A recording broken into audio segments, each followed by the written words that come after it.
everyone, welcome back to my channel. My name is Ashley and today I'm going to be doing a 24-hour readathon. I have not done a 24-hour readathon since last year. I always love the idea of a 24-hour readathon and then I never actually do it. And I'm at a point in my life right now where I have like nothing to do on the weekends. So what better time to do a 24-hour readathon? Plus my friend Hannah from Hannah's Recent Reads was also in the mood to do a 24-hour readathon. She does them like all the time. She kills it. She's always doing some great 24-hour readathons where she gets so much reading done and inspires me so much. And I wish I could do it more, but here we are, we're doing it now. But she's gonna be joining me too, and she's gonna be doing it tonight as well. I assume she'll also have a vlog. I will definitely link that when or if it is available. But I'm really excited for that. I'm excited to be doing it with her. So let's talk about the books I'm going to be reading. I have a very large, ridiculous, and unrealistic pile of books that I have put together for this 24-hour readathon. I basically just picked like all the smallest books I had and books that I was super interested in at the moment. So the exception to that is this book is definitely not a super small book. This is Haus by Vernon. It's a thriller book and I just happen to be like in the middle of it right now. I actually picked this up last night and I was thinking maybe I shouldn't start a new book because I'm getting ready to do a 24-hour readathon. Maybe I should just wait, but I really wanted to start this and I thought maybe I'll get like 20 pages in or so and then I'll just wait to read it until after I'm finished with the readathon. But I'm really liking this so far. It's very propulsive to read, so I'm like flying through it, and so I might continue reading some of this during the next 24 hours. This is a newer thriller about a man who visits a bathhouse and goes with the intention of cheating on his partner with some other man at the bathhouse and ends up getting himself in a really bad situation, almost dies, and then it just like tailspins from there as he figures out how to navigate that and continue lying to his partner, but he's in like a really dangerous situation now. It's definitely a darker read, but it's just so fast to fly through. I'm really enjoying it, so I think I'm gonna at least read a little bit more of this. I don't know if I'll finish it over the next 24 hours, but I do think I'm gonna want to pick it up. And then the other book I for sure want to get to is Dowry of Blood by S.T. Gibson, which was actually gifted to me from Hannah, so it was like the perfect time for spurring this readathon. I honestly don't know like full details of what this book is about. I know it has something to do with Dracula's brides and their perspective on him being an abusive partner in some way, I believe. I think there's like a polyamorous relationship aspect to it. I don't know the full details. It's kind of a smaller book, so I don't really want to know the full details, but Hannah loved it. I have heard so many good reviews. I haven't heard a single bad review of this. I really loved Dracula and I read that a couple months ago. So I've been really interested in this book and I'm definitely super excited to get to this one. And then out of all these other books I have, I don't really know what I'm gonna get to. These are just like options of kind of the shortest books that I have. And I just wanna pick up whatever feels right. If I'm not liking something, I just wanna move on. I just wanna be able to like pick and choose and read as much as possible, even if I'm not reading full books over the next 24 hours. So I have Imitations by Zadie Smith. This is like reflections on the pandemic. It came out very early in the pandemic. I got it for $4.95 at a used bookstore. I just thought it was interesting. I feel like I'm not going to be in the mood for this, but it is like ridiculously short, so I couldn't not put it in my pile. I also have The Ocean at the End of the Lane by Neil Gaiman, if I'm feeling something with a little bit more fantasy vibes. I don't know. I've heard mixed reviews of this one, some good, some bad. I feel like it's gonna be like a hit or miss. I have A House at the Bottom of a Lake by Josh Malerman, which I've actually heard some pretty bad reviews for, but I think it's got like an ambiguous ending or there's something weird about it, and I know not everybody loves that, but I do tend to like those sorts of things, so I think it might be more up my alley. Basically about this couple that finds a house at the bottom of a lake, as the title so says. I also have The Harpy by Megan Hunter. This is an ARC copy that I just found at a used bookstore recently. This has to do with a couple and the husband cheats on the wife and then she decides that she's going to be able to get 3 acts of revenge on him, and then I think somebody might turn into a bird or something. I don't know. This is also supposed to be a weirder book. And then I have The Fisherman by John Langan. This was gifted to me for Christmas and it is now July and I have not read it yet, so I definitely do need to prioritize this one. It is a horror book. I heard great reviews about it from the person who gifted it to me. It has something to do with these 2 widowers who have found solace in each other's company and they both like to go fishing, and then there are rumors about the creek that they go to, and they find themselves drawn into a tale of dark pacts, of long buried secrets, and of a mysterious figure known as Der Fischer, the fisherman. I don't know, sounds interesting. And then the last book I have is Piranesi by Susanna Clark. Don't know how to say this, but this one is a fantasy book, something to do with like a library or large magical indoor place filled with texts, an endless corridor, walls lined with thousands of statues, a labyrinth of halls. I don't really know. This I feel like is going to be like more atmospheric. Heard great things about this too. It's been on my list for a while. Do want to get to it. Will I get to it in this readathon? I don't know. So Dowry of Blood at least is my guaranteed book. Also Bath House. I'm sure I'll read at least a little bit more of this and then keep you updated on how it's going. Maybe I'll even finish it. But then as for everything else, it's kind of just a free-for-all. We'll see what I like. Maybe I'll try a chapter. I don't know. We can kind of do whatever we want, right? We can just have a good time reading over the next 24 hours. I think it'll be a fun time. So it is currently 8:40 p.m. We're gonna get started at 9 p.m. my time, 8 p.m. Hannah's time because she's an hour behind. So I'm gonna be going from 9 p.m. tonight on Friday to 9 p.m. on Saturday. Will definitely be sleeping. I cannot stay up for 24 hours straight. That would ruin my whole week next week because it takes so long for my schedule to readjust. But I'm going to try to stay up as late as I can tonight to read some more, wake up earlier tomorrow, and then kind of read all day. But yeah, I'm super excited to get started, and I will update you after I start doing some reading.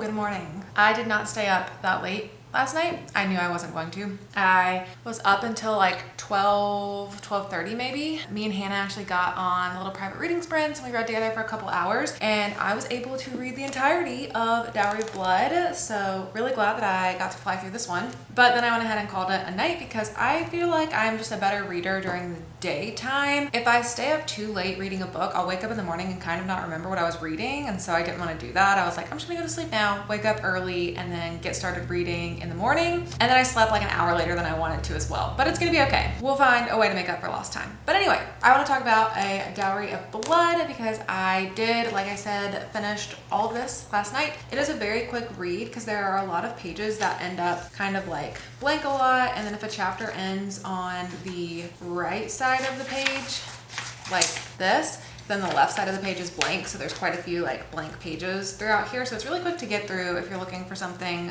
fast to fly through. And the way it's written, it really just sucks you in, and it feels so much like you're building and building and building to something, and so you want to keep reading to figure out what's going on. I know I gave a brief synopsis of what this book was about before, but I didn't really know fully, so I can tell you now that I do know. You're following our main character, Constanta, I think is her name. Yeah, Constanta. And she is, we're way back in history, like medieval peasant kind of lifestyle, and Dracula turns her into a vampire and she becomes his bride, and they live this life together for centuries, and you're following them throughout the hundreds of years they're together.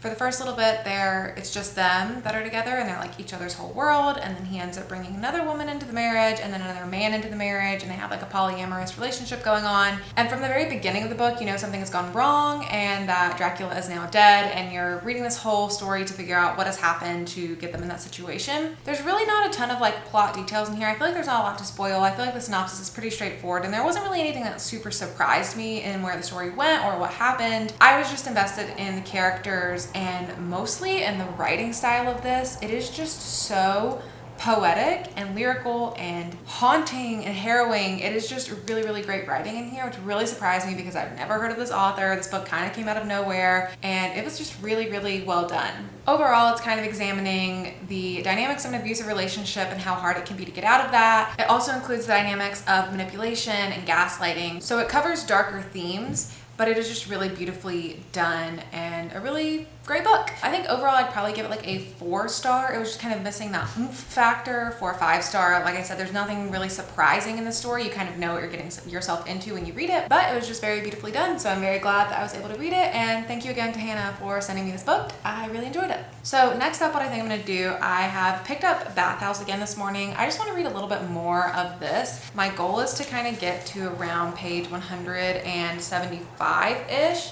There's only like 300 pages in the book, so I think if I can get a little closer to page 200 of this in the morning, then I'm gonna try to read another book and then come back to this later in the day, and then I'll round out at around 3 books, I think will probably be where I land. I'm still really enjoying this book. I really just like the way it's structured and written. You're following 2 different perspectives. So the 2 guys who are in their relationship, the one who went off to the bathhouse and cheated, and the other guy who doesn't know about this.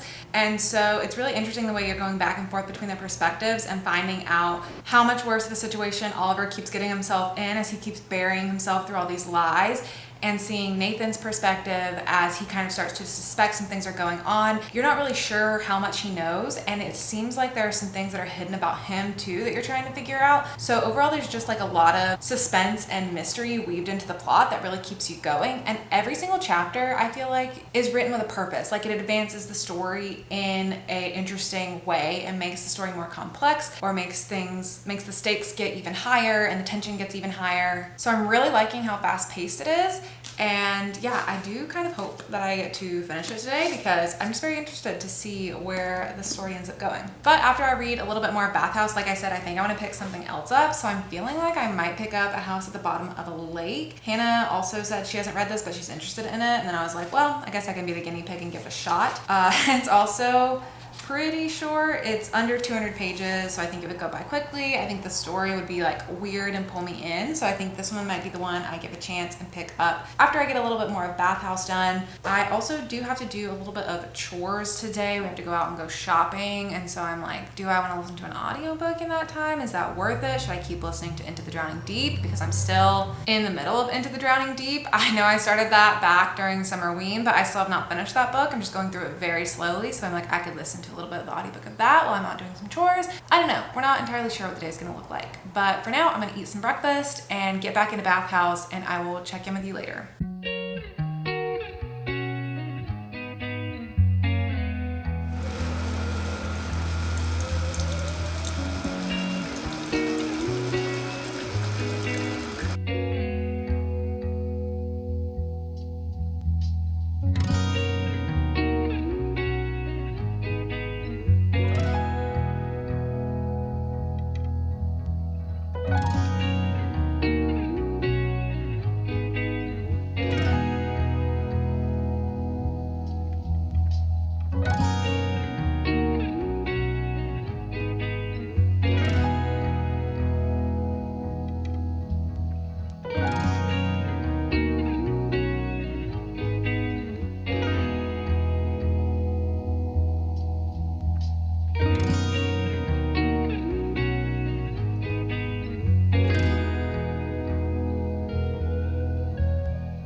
So I got to where I wanted to get in Bath House, to around page 175, I think. Yeah, that's about where I was.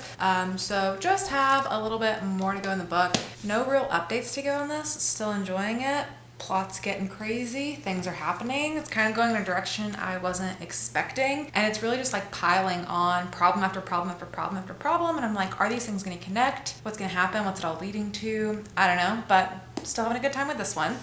And then I did pick up A House at the Bottom of a Lake, and I got about halfway through this one. So like I said before, this is a story about a couple who finds a house at the bottom of a lake. The specifics of this are they are 17-year-olds and it is their first date, and they go out to this lake, and there's like a lake and then a second lake that they can get to. And when they get to the second lake, they see there's this tunnel of this bridge. And so they decide to like force themselves through this to get to this third lake that's really like abandoned. And then they find this big house underneath the lake. And so they decide to explore it. They go underwater a little bit, see what's up with it. And of course, you know, you can't hold your breath that long. So then they decide to get more serious about it, get some scuba gear, some diving gear, and be able to actually go down there and explore. And they're finding really weird things about the house. Like everything is fully intact. It's a fully furnished house. Things aren't floating the way they should be. Like there's a glass bowl on a table that's just sitting there. The string from the light just hangs normally. And it's just very bizarre. So far I'm having a really good time with this. I really like the way it's written. It kind of reminds me of Stephen King vibes in a way. I don't really like Stephen King's writing, but I'm getting like sort of Stephen King vibes, but in a good way, where it's like a very bizarre situation written in such a mundane way that it makes it feel even more bizarre. I don't really know how to explain it, but it is very cool so far. I'm really liking it. There's tons of dialogue. It's super fast paced. I really enjoy the banter between these characters and just how they're just these two normal 17-year-olds who are simultaneously discovering this house at the bottom of the lake and also sort of falling in love for the first time. And I really like the way those stories parallel one another, how they find this thing and they want to keep it just to theirs and not let other people know, kind of like how when you're in a new relationship and you want it to just be like your own thing. So far, I think it's really good. Not sure where it's going to go or what we're going to amount to or how it's going to get like creepy, because right now it's just sort of unsettling and not really like scary yet. Nothing has really happened that has resulted in any bad actions, but I imagine the second half of the book, that's where it's gonna go, so we'll have to see. But so far, so good. But as for now, I'm starting to get a little bit of a headache, so going to go ahead and take my reading break now and go run some errands and then come back and then jump back into the books.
So I finished A House at the Bottom of the Lake by Josh Malerman, and I think it's a 5-star book for me. It's complicated because I'm not obsessed with this book, and I don't get that feeling or that vibe that I do with some 5-star books where I'm like, oh my gosh, this is an all-time favorite, like this is the perfect book, I love this book. But I think this book was just done perfectly, and I had a very great time with it. I love the atmosphere, I love the story it was telling, I love thinking about it, and it's gonna stay with me, and I'm gonna try to dissect it more and figure out like what it means for sure. But I don't think I would read it again, I think is where I stand with it, which is why I'm not like, oh my gosh, I'm obsessed with this. Like it's going on the shelf where I put all my books where I know I will read them again.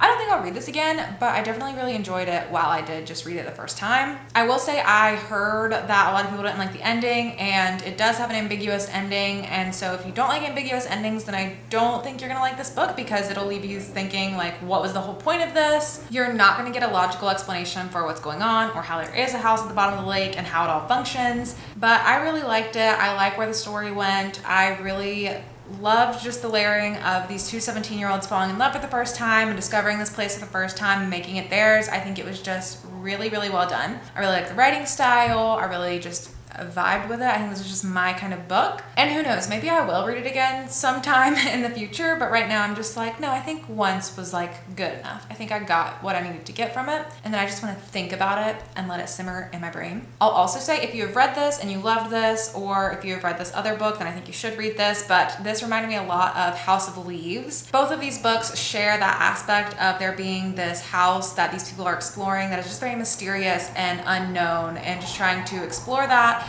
layered in with other dynamics going on with the characters in the story. So I just couldn't help but think about House of Leaves the whole time. I have mixed feelings about House of Leaves, but the part that pertains to the type of story about the exploration of the house is my favorite part of it. So I think this was like really, really good for people who liked that portion of House of Leaves, but didn't like all the other kind of crazy stuff going on with Johnny and the wild kind of places that book goes. If you really liked the creepy house vibes, mysterious exploration, and the love story going on between the two main characters, then I would really highly recommend this book. I think you would really enjoy it in that case. So now that I've finished this book, I don't really know what I want to do next.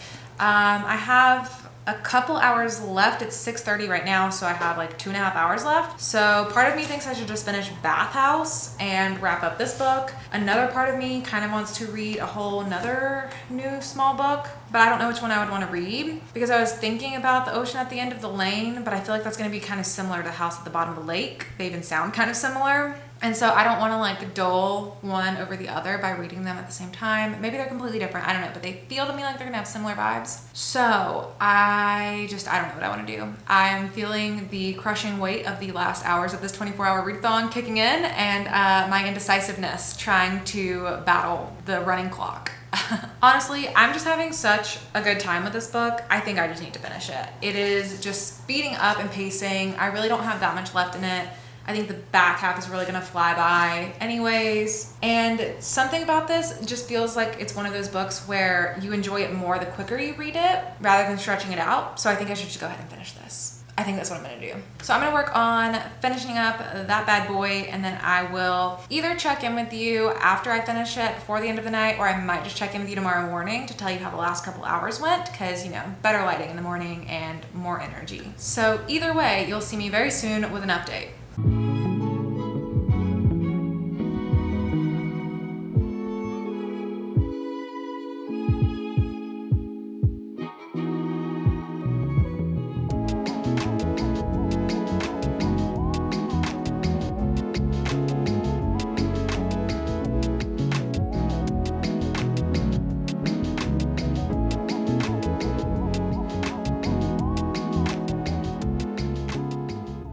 Okay, good morning. I decided to definitely wait to check in with you until the morning, but I did finish Bathhouse last night. I ended up finishing at like 9:13 p.m., so I went a little bit over my 24 hours, but honestly, really impressed with how much I was able to read in 24 hours. I think this might be my most successful 24-hour readathon yet, especially because I enjoyed all the books I read, and I ended up giving this one 4 stars-ish. I don't know, all my ratings are just kind of weird right now, but this felt like about a 4-star read for me. I had such a good time reading it. It was a really good thriller that really kept me enticed the whole time. I've said it before, but I really loved the format and the way the plot was so propulsive, and it really just kept you wanting to read more and more and more to figure out what happened. And I was pretty pleased with how it all came together in the end, and the plot twist was pretty shocking. I like kind of suspected it, but that's like good. You want to kind of suspect the plot twist so that it's making sense and the clues were laid out right. But overall, after I finished it, I was like, no, that was pretty good. I don't even know what a 5-star thriller for me is. Like, a 5-star thriller is really hard to find. I always just think like No Exit is my 5-star thriller, but even if I reread that now, I probably wouldn't have given it a 5-star with all the thrillers I read to this point. So I don't know. This is probably like a 5-star thriller for me, but for me, I'm just like, it's probably like 4. I don't know. My rating, so weird right now. But anyway, overall, really enjoyed this one. Really glad I decided to finish it during the readathon. Super fast-paced read. If you like those sort of like runaway train thrillers where things just start getting crazier and crazier and crazier, and how are they getting out of the situation, then I think you would really like this one. So that is a wrap on my 24-hour readathon. Like I said, this was probably my most successful one yet. I think I've only done 2 at this point, but this one was definitely really successful because I read A Dowry of Blood, which I gave like 4 stars, and A House house at the bottom of a lake, which I gave 5 stars, and a bathhouse, which is like 4 stars. So everything I really enjoyed at least. So I would call that quite the success. Definitely do comment down below and let me know if you have read any of these books and what your thoughts on them are. Did you love them like I did, or was there something that disappointed you? Let's chat about them down below. And also let me know if you enjoyed this 24-hour readathon. It kind of ended up having a theme to it where I was reading a lot of horror and thriller books all together at the same time. So should I do more like themed 24-hour readathons in the future? I really liked the idea I had of doing a try a chapter at the beginning of this, and then I ended up abandoning that because I was just in the mood for something else, but I think that could be a fun idea to do in the future as well. So let me know if you have any ideas or thoughts on that as well. But that is it for me. Thank you so much for watching, and I'll see you guys in my next video. Bye!